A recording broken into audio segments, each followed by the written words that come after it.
Hello student, कैसे हैं आप। उम्मीद करते हैं आप सब बहुत ही अच्छे होंगे।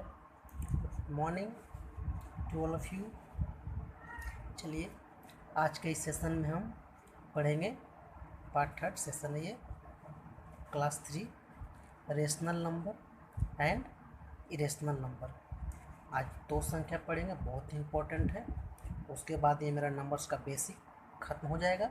उसके बाद हम सीधे एक्सरसाइज 1 का चैप्टर स्टार्ट करेंगे, क्लास 10th का। चलिए शुरू करते हैं। रेशनल नंबर ऐसी संख्या, सिंपल ऐसी संख्या जिसे p बाई क्यू के रूप में लिखा जा सके। ऐसी संख्या जिसे p बाई क्यू के रूप में लिखा जा सके। वेयर जहाँ p और q जो हो एक इंटीजर हो। क्या हो? इसीलिए तो पहले इंटीजर पढ़े थे आप। जहाँ p और q क्या हो? एक इंटीजर हो। वैसी संख्या जिसे p बाई क्यू के रूप में लिखा जा सके, जहाँ p और q क्या हो? एक इंटीजर हो और q does not equal to 0, जहाँ q का मान 0 ना हो, उसे हम क्या कहेंगे? Rational number. आइए एग्जाम्पल के तौर पर हम देखते हैं। जैसे हम 1 लेते हैं, चलिए 0 से शुरू करते हैं।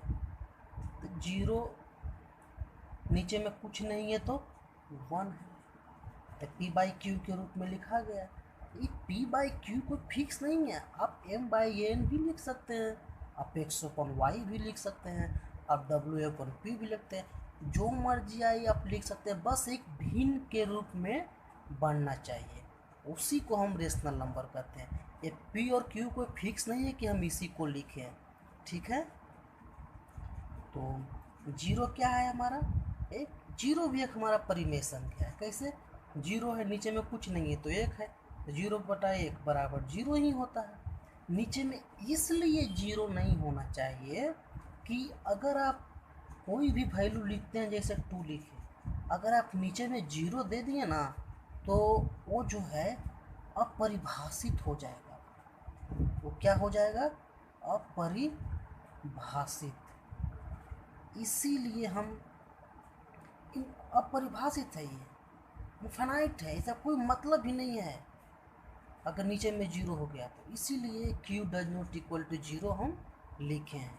कोई भी नंबर 2 है, 3 है, जैसे आप 4/5 ले सकते हैं। ये सब क्या है? ये सब हमारा रेशनल नंबर है। जैसे 6/7, जैसे 8/9, ये सब क्या है? हमारा रेशनल नंबर है, जिसे p बाई क्यू के फॉर्म में लिखा जा सके, उसे क्या कहेंगे? Rational number. रेशनल नंबर की कैटेगरी में एक संख्या और आता है जिसे हम डेसिमल फ्रैक्शन कहते हैं, दशमलव भिन्न कहते हैं। वैसी संख्या जो एक रिपीटिंग के फॉर्म में हो, जो बार बार उस अंक को एक कटने के बाद दोहराता हो। जैसे 1/3, इसका वैल्यू क्या होता है? 0.3333। ये क्या कभी रुकेगा? नहीं। तो ऐसी संख्या दशमलव भिन्न का ऐसी संख्या जिसका वैल्यू एक नंबर के बाद रिपीट करता हो, वो भी परिमेय संख्या के रूप में कैटेगरी में आता है। इसे क्या लिख सकते हैं? 0.3 पे बार, इसे बार से संकेत करेंगे। तो ऐसी संख्या जो एक रिपीट वैल्यू हो, एक पैटर्न में रिपीट करता हो। जैसे आप एग्जाम्पल के तौर पे, जैसे आप लिखते हैं 2.345 तो क्या है? 345 रिपीट कर रहा है, एक पैटर्न में रिपीट कर रहा है, कहीं पे जाके नहीं शांत होगा। मतलब जो कहीं पे शांत ना हो, रिपीटिंग हो, एक पैटर्न में रिपीट हो रहा है। तो इस कैटेगरी के संख्या भी हमारे परिमेय संख्या में शामिल होते हैं। तो इसे क्या लिखेंगे हम? 2.345, इस पे बार चढ़ जाएगा, जिसे आप रेकरिंग भी कह सकते हैं। तो ये सब क्या है? ये सब हमारा परिमेय संख्या के कैटेगरी में है।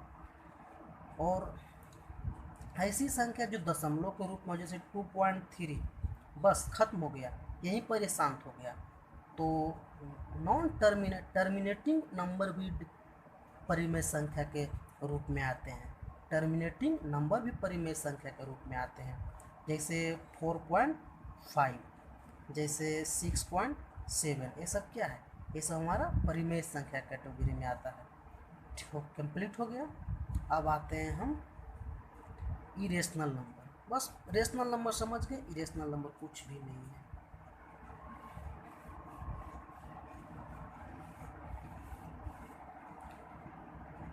इरेशनल नंबर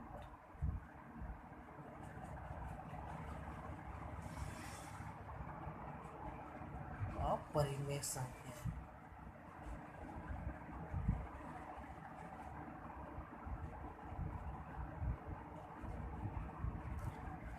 ऐसी संख्या जिसे आप p/q के फॉर्म में ना लिख सकें, उसे हम क्या कहेंगे, अपरिमेय संख्या कहेंगे। हाँ, परिमेय संख्या का एक और आता है। परिमेय संख्या में आप परफेक्ट स्क्वायर नंबर तो पढ़े होंगे, पढ़ाए हैं हमने, जिसमें क्या था, जिसमें 4 का वैल्यू क्या होता है, 2 होता है। ये भी हमारा परिमेय संख्या है। जिसे 9 है, इसका वैल्यू क्या होता है, 3 होता है। ये भी, तो जितने भी परफेक्ट वैल्यू है ना, जिसका एक परफेक्ट मान होता है, वो भी हमारा परिमेय संख्या में शामिल होता है। चलिए, इसको भी ध्यान में रखना है आपको। जैसे 16 है, तो ये क्या है हमारा, ये भी परिमेय संख्या है। क्लियर? हाँ, जिसे p/q के फॉर्म में ना लिखा जा सके, उसे क्या कहेंगे हम, इरेशनल नंबर। जैसे पाई, ये पाई क्या है, ये पाई हमारा इरेशनल नंबर, इसका कोई फिक्स वैल्यू नहीं है। दशमलव के फॉर्म में इतनी लंबी इसका वैल्यू है कि एक मोटी किताब इसका है, बहुत कम से कम 500 1000 पढ़ने का एक बुक आता है इसका, पाई का वैल्यू। फिर भी पाई का वैल्यू का कोई अंत नहीं है। मतलब इसमें एक गुण है, जैसे √3 है, क्या है, √5 है, ये सब अपरिमेय संख्या, ऐसा कोई फिक्स वैल्यू नहीं है। अगर आप इसे इसका फिक्स वैल्यू निकालना भी चाहें तो कोई फिक्स वैल्यू नहीं है। दशमलव में आता है, लेकिन वो कैलकुलेशन ईजी करने के लिए लोग एक छोटी सी संख्या मान लेते हैं, लेकिन उसका कोई फिक्स वैल्यू नहीं है। तो ऐसी संख्या जिसका कोई फिक्स वैल्यू ना हो, जिसे p/q के फॉर्म में लिखा ना जा सके। अब ये टूट ही नहीं रहा है, तो p/q के फॉर्म में लिखेंगे आप कैसे। जैसे √7 है, जैसे √10 है, ये सब क्या है, सब अपरिमेय संख्या है। जैसे आप लिखते हैं डेसिमल फ्रैक्शन के फॉर्म में, दशमलव भिन्न के फॉर्म में लिखते हैं क्या, जैसे आप 1.2341597856892, ये सब क्या है, देख रहे हैं। इसमें ना तो किसी पैटर्न में रिपीट हो रहा है और ना ही कुछ हो रहा है, मतलब इसका वैल्यू कभी भी खत्म नहीं होगा। ये नॉन टर्मिनेटिंग, नॉट रिपीटिंग, इस कैटेगरी में कौन सी संख्या आती है, नॉन टर्मिनेटिंग। ना तो कभी शांत होगा और ना ही कभी ये एक पैटर्न में रिपीट करेगा। तो ऐसी संख्या जिसे p/q के फॉर्म में, अब इसका कोई पता ही नहीं है कहाँ पे जाके रुकने वाला है, तो इसे हम भिन्न के फॉर्म में कैसे लिख सकते हैं, नहीं लिख सकते हैं। तो इस संख्या क्या है, ये हमारा इरेशनल नंबर के कैटेगरी में आते हैं। जैसे आप 2.34578231 मतलब कुछ भी, इसका कोई एक अंत ना हो, उसे हम क्या बोलेंगे, इरेशनल नंबर। समझ में आ गया? आज का सेशन यहीं पे कंप्लीट करते हैं। थैंक्स, धन्यवाद।